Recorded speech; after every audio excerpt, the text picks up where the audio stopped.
Hi, my name is Adriana, and today I will be going over my 2020 faves.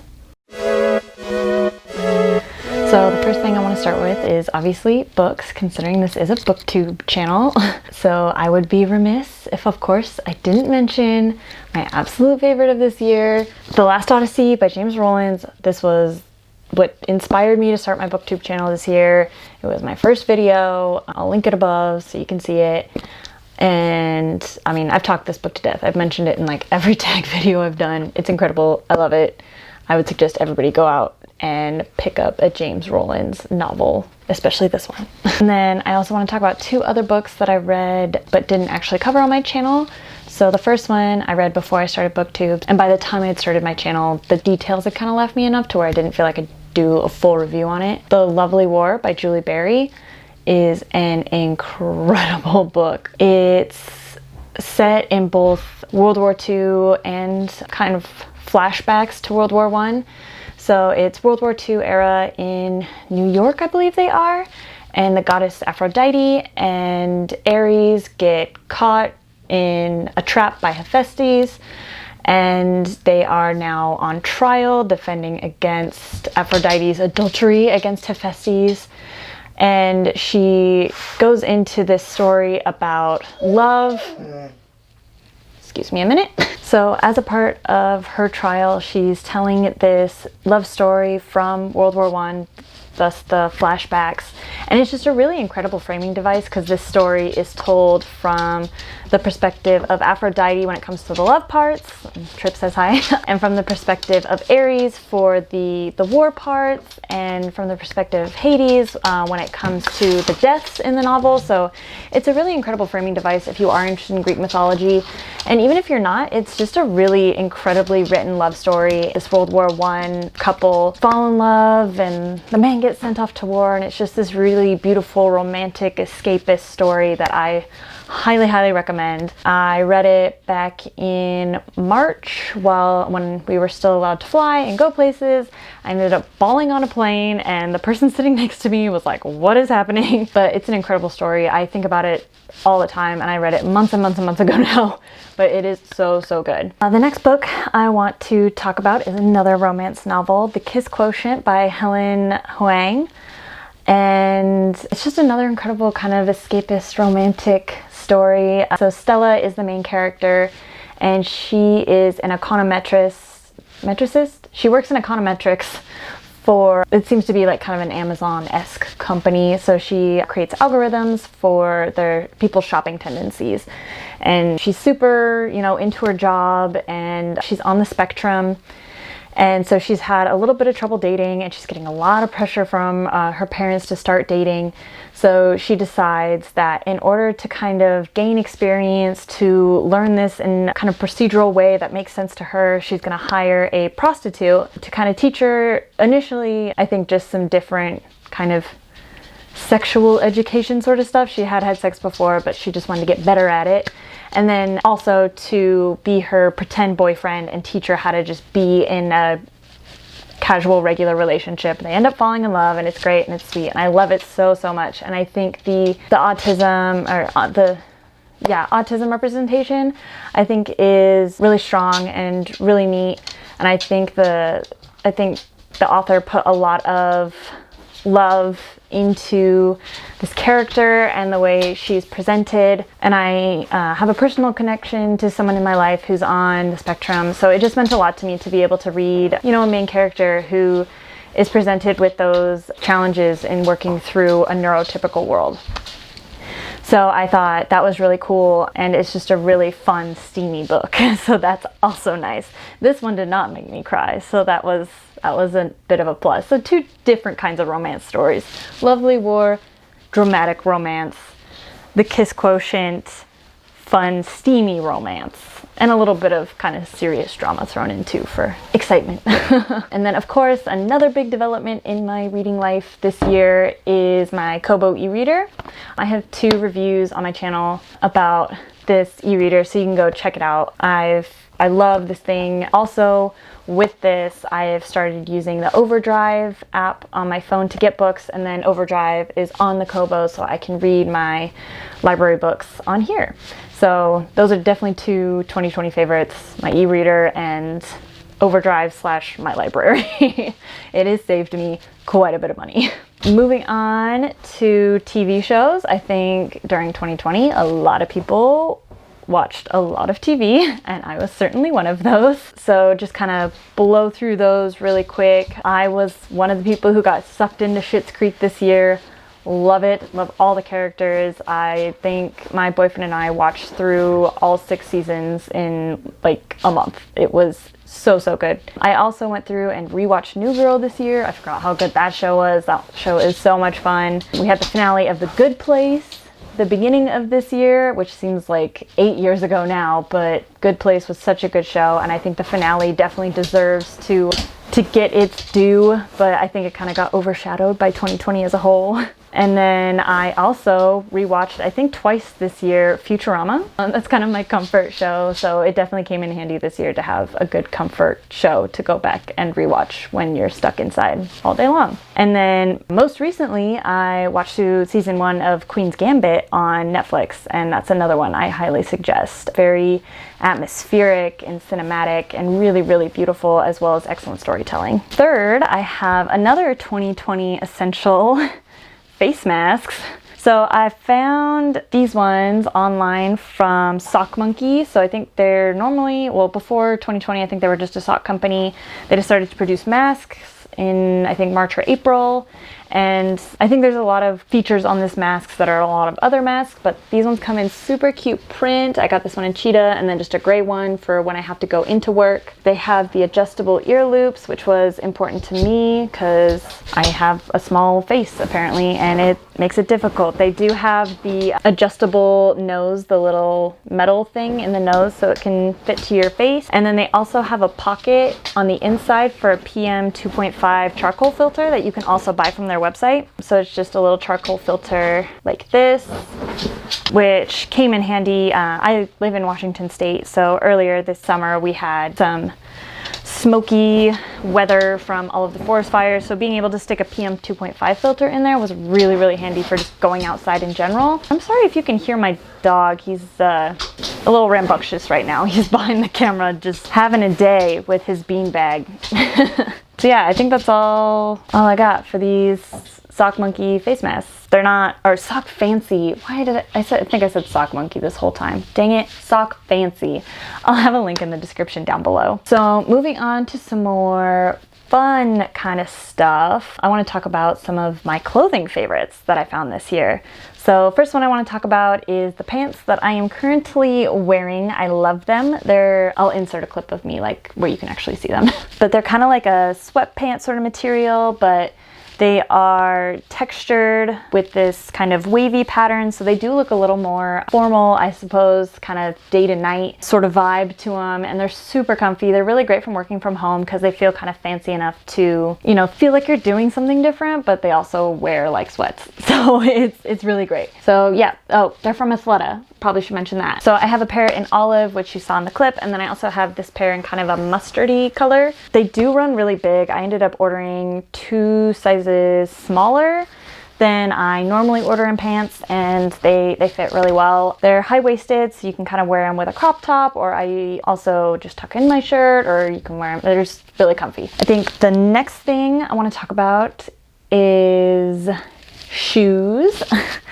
So I actually bought a pair of these sandals, I think in 2017, and they finally broke on me, so I rebought them this year. I think that's how you really know something's your favorite, when it like finally dies, you actually go out and buy the exact same thing.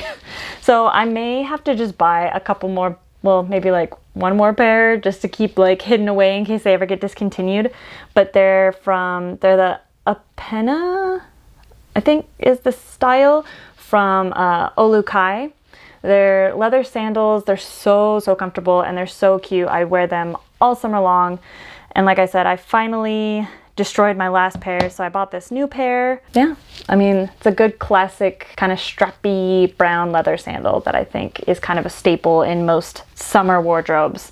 So I would highly suggest. I have another pair of shoes. This is kind of a specific recommendation, I suppose. I work at a manufacturing site and we're required to wear steel toes. So I'm always on the lookout for a good pair of steel toes that are comfortable and kind of cute. And especially when I was traveling for work a lot, I really wanted something that I could wear kind of out to dinner as well as in a plant and not have to change shoes or pack an extra pair of shoes, because I'm usually only doing these trips for like 2 or 3 days. I don't want to pack 2 pairs of shoes for 2 or 3 days. So I found this bootie from Xena is the name. It's a really incredible company founded by 2 women who, like me, were always on the search for a good work shoe with a steel toe and non-slip, and follows all the guidelines for all of these different manufacturing sites, and I highly recommend it. They're so cute. There is a bit of a break-in period as with most leather shoes, but they do have a couple different styles now and a couple different colors and materials, and I love these shoes. I wear them every day for work now. They still look great, and they're real leather, so you can condition them, you can zhuzh them back to life if they ever start looking a little haggard, but it's worn really, really well. It's got a little bit of a heel to add to kind of that cuteness factor, but it's still within OSHA regulations for safety toes, so I love these boots. I would suggest anyone who works in manufacturing or works on a site that requires a safety toe, go definitely check these out. And then the last thing in kind of my clothing wearable items I wanted to talk about was this necklace. I got served up an ad for these goddess coin necklaces on Instagram a while ago, and I had been thinking about it ever since, but it's kind of expensive. So I went back and forth for a long time, and then on Black Friday they were running a sale, so I finally just decided to do it and copped it. And I am so happy about it. I've been wearing it every day since I got it, so I guess it's only been like 2 weeks now, so I don't know if it's really a 2020 fave, but I imagine, like, I love it so much, and I've been thinking about it all year. So I got the Aphrodite goddess necklace, but they have, you know, all the Greek goddesses, and they also have like Cleopatra, and they also have a couple modern goddesses, Ruth Bader Ginsburg, Kamala Harris, Mary Curie. So it's a really cool kind of idea, and they're really beautiful, and this one is the gold-plated silver. It's real 14 karat gold plated over sterling silver. So it's got good heft to it, and it looks great, and I hope that it will last me a long time because I really, really love it. So the next thing I kind of want to talk about, in same sort of wearable-ish, beauty-ish, fashion-ish thing, is nail polish. I don't know if you checked out, I actually have a nail painting video on this channel, but I love painting my nails, and specifically my favorite brand is Cirque Colors out of Brooklyn, New York, and they came out with some really cool new shades this year. The first one I want to show off is this evergreen. It's by itself just a beautiful, beautiful green. I have it on my hand here, where you can see it's just a really lovely dark green, but this is actually a thermal shade. So when you are warmer than I am now, I'm really cold, so they're staying the dark green. But especially in the summer, it'll be kind of light green where my nail touches my finger, and then it'll be that dark green where the nail edge is exposed to just air. And so it creates a really beautiful kind of gradient effect without even trying. And so this was one of their charity releases. They do this a couple times a year. Their other thermal polish, they had another thermal polish that was also a charity release, but this one supports the Eden Reforestation Project. So with the sales from this polish specifically, they've been able to plant 14,000 trees, which I think is an incredible cause and a really cool, fun polish. It's a really great formula, really easy to work with. Other thermal polishes I've tried to apply in the past can sometimes be a little tricky.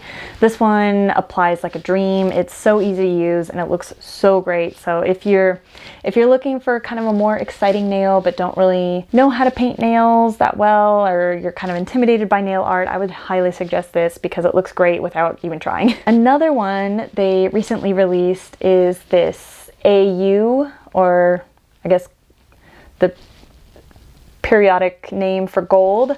It's 24 karat gold leaf in a clear suspension.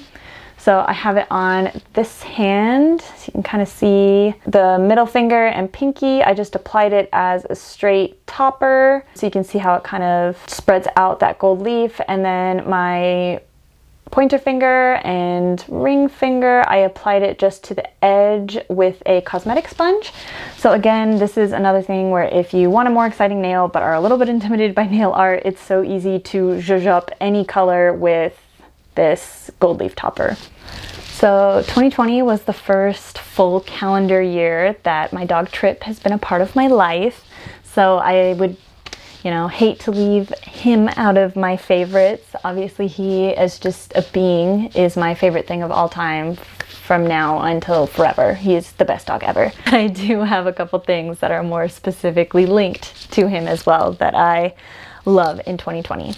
So back in the beginning of the year, I actually went on Etsy and commissioned a custom watercolor portrait of my dog Trip. It's so cute. I love it so much and it looks so good. I actually hang this up on my wall in my entryway and it looks incredible and I love it so much. So I'll have the Etsy store that I ordered it from down in the description box below because I think she just did an incredible job. I just had to send her a picture and she based it off of that picture that I sent her, and he looks so regal and so handsome, and I love this so much and it makes me smile every time I see it, and it was probably the best purchase I made in 2020. We could probably just end the video here. This is it. This is my favorite of 2020. But I also want to talk about, I don't know if anybody else has a dog that kind of pulls on walks, and Trip was definitely a big puller on walks, and we're working with a trainer. We're trying to get through it, but I think in the meantime, it really is helpful to get your dog a harness. It makes them so much more comfortable. They're not pulling against a collar on their neck, so he can,